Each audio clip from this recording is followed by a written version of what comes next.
Hello and welcome to our session on the future of weddings. I'm joined by Laura Devine, aka Devine Bride, who is a wedding planner and coordinator.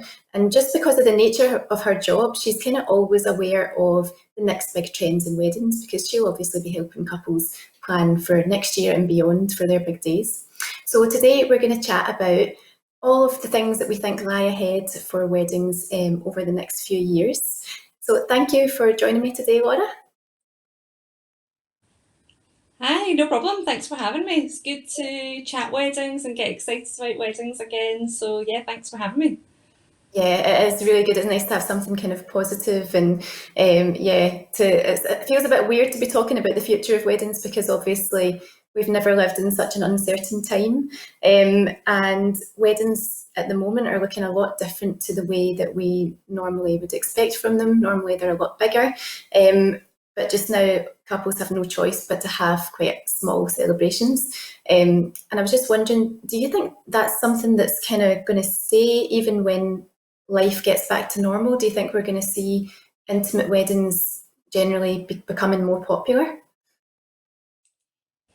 In short, yes, there's a lot of couples who are, of course, holding out for that big celebration, that big blowout party once this is all over. But yes, small celebrations are very much on the rise. There's been a lot more representation of them in wedding blogs and wedding magazines just because of this year, which wasn't there before. So a lot of couples are starting to see that elopements and small weddings can be amazing and can be every bit as wonderful as big ones, but they just never had the inspiration before and they never saw real weddings like it before. So also a lot of couples have kind of postponed having a family or their life plans, so they're just quite keen to get married now, and they kind of what they're attracted to now, what they see from real weddings and like small intimate weddings that are on real wedding blogs and things, is the intimacy and the romantic aspect and the coziness that goes with small weddings and elopements. So yes, I'm noticing a lot more of people just planning for that now, and also the guest list tends to be one of the hardest things in planning a wedding. I think couples are quite happy to do away with that as well, do away with the stress of it.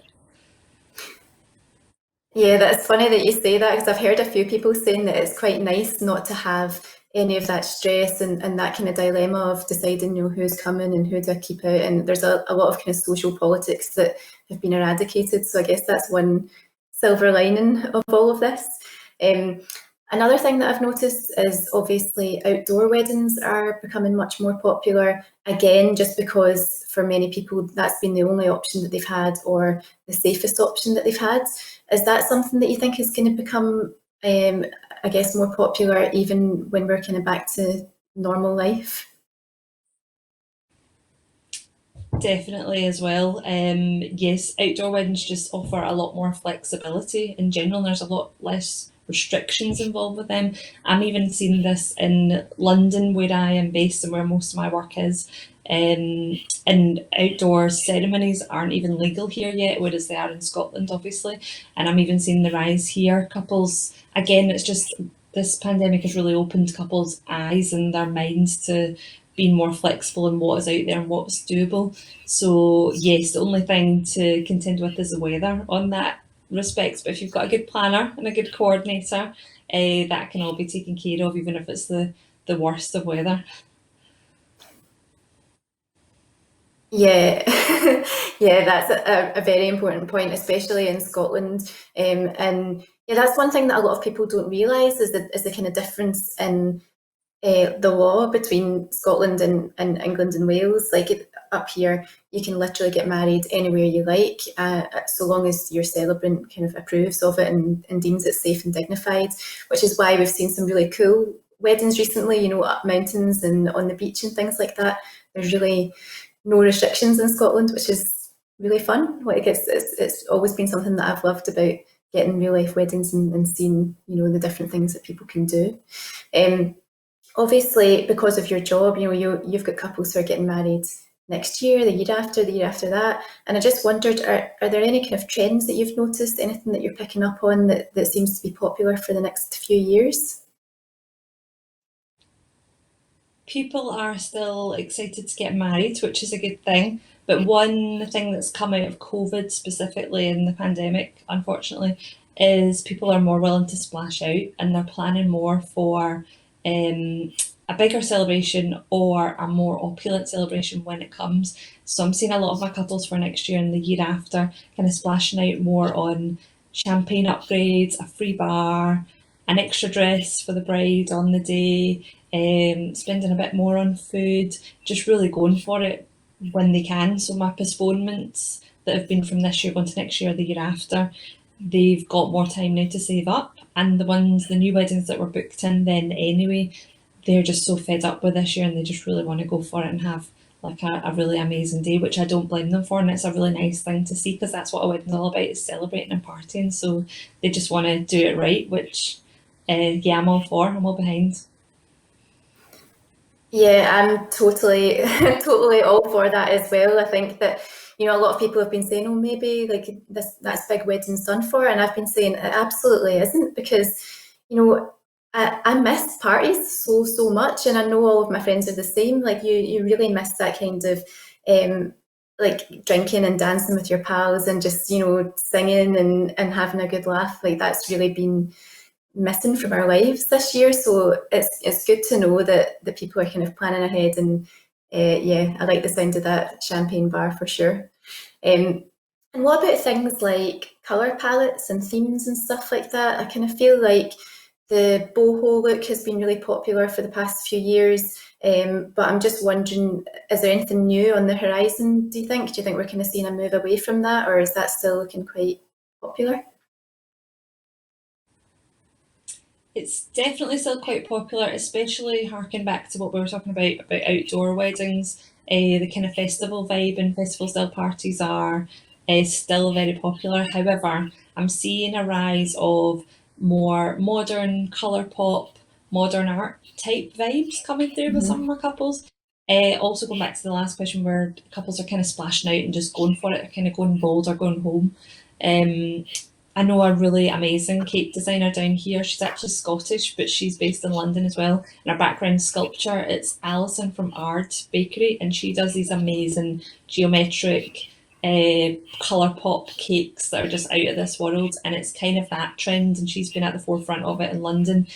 Couples are just going quite bold, and it's all about the party and all about the fun. That's what I'm seeing coming through now, which again I'm loving because couples just want to go for it and they're not being as precious anymore about specific colour palettes, which is really, really nice. So a lot more fun and a lot more vibrant colours.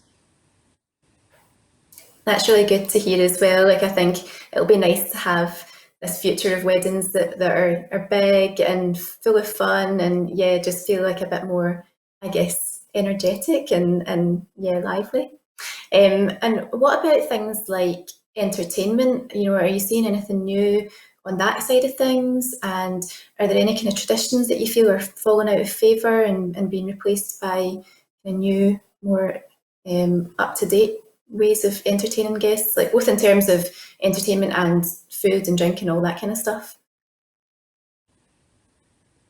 In terms of food and drink, I mentioned before people are not being as hesitant anymore to upgrade to champagne and cocktail hour and things like that, which is great.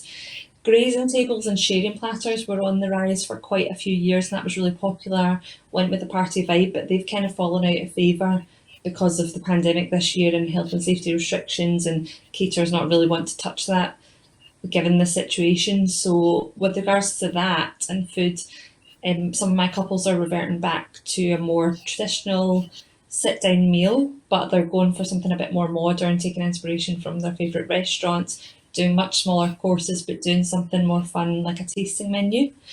And in terms of entertainment, I've actually had more than two requests, which is quite a lot in terms of weddings and the weddings that I plan a year for a kind of circus performers and acrobatics and things like that. And they're both outdoor weddings and kind of festival style boho almost in keeping with that whole vibe of going for fun and going bold and really going for it. So it's quite interesting. Couples are obviously mindful of restrictions and the pandemic, even though we're everyone's really hoping it will be in much better place next year. So they're trying to keep it safe with regards to food, but doing it more modern, and then going a bit more out there with their entertainment. That sounds amazing. I will absolutely love that. Like I've seen that a few times over the past few years, people getting in circus performers, and yeah, it just looks like it's nice when people feel bold enough to just go with whatever the hell they want and do something a little bit different. Um, Another trend that I kind of thought might be on the rise, it feels a bit wrong to call it a trend, but it's just something that people are more mindful of, I guess, is eco-friendliness. I definitely noticed that over the past few years, like when I was working at Scottish Wedding Magazine, that it was becoming a growing concern for couples. They just wanted to make sure that their weddings were more green and more eco-conscious. And I feel like, if anything, the pandemic's maybe going to heighten this desire to do that, because there's been a lot of chat, obviously, about supporting local businesses, and I think that's a really important thing to do. I wondered if you feel like there's been a bit of a sea change on that front, and that people are more kind of concerned about supporting businesses that are local to them, and planning a wedding that's more environmentally friendly. Definitely, yes. If I am putting together some suppliers for a couple and they're torn between a couple or a few, then they always look at if they're sustainable, if they're ethical, if they've got a mission statement on their website about recycling or anything like that. So they're definitely looking for suppliers who've got something like that prominent on their website, which will take away the guilt almost for them. And if they're investing in the right suppliers and someone who has got things like that, they know they're safe and they know that they're kind of doing the right thing, and they want to be seen to be doing the right thing as well.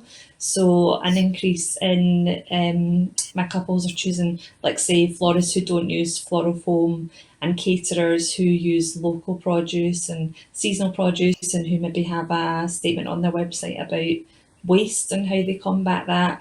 That's becoming quite important. It's just small ways that they can impact it without the couples actually having to do much themselves. They're just investing in the right people to be able to do it for them for their wedding. Even down to their confetti, it's quite bad taste now not to have biodegradable or natural confetti, because they want to be seen to be doing the right thing as well. They want to do the right thing, but it's important for them to be seen to be doing it as well.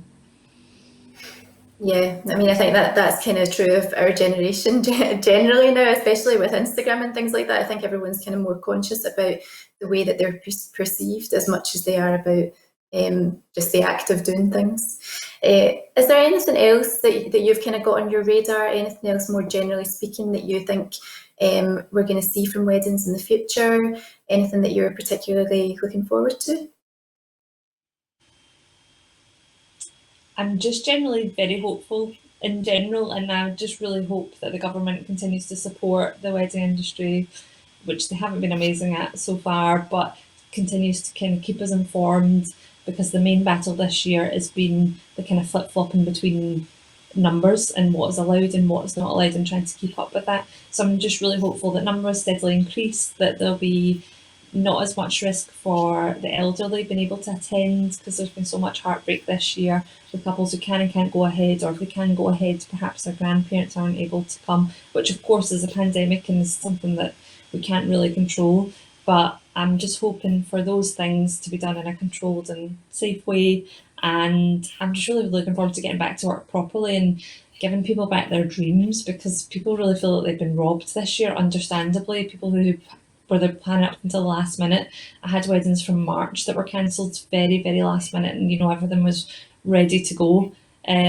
So I'm just really looking forward to helping people have the party of their lives and delivering what they want for them. That's what makes me most happiest as a planner. Um, so kind of trends and things have been slightly on hold, and the lines have been a bit more blurred the last couple of years with this all happening. But they're ready to go and they're ready to get married. I'm just really looking forward to helping them be able to do that. Yeah, that's the main thing that I'm looking forward to, as well as just kind of getting some kind of semblance of normality back, and seeing weddings take place again, and really the industry kind of getting back on its feet again, because it's been such a difficult time. Thank you so much, Laura, for your insights today. That was really, really interesting. You're obviously incredible at your job.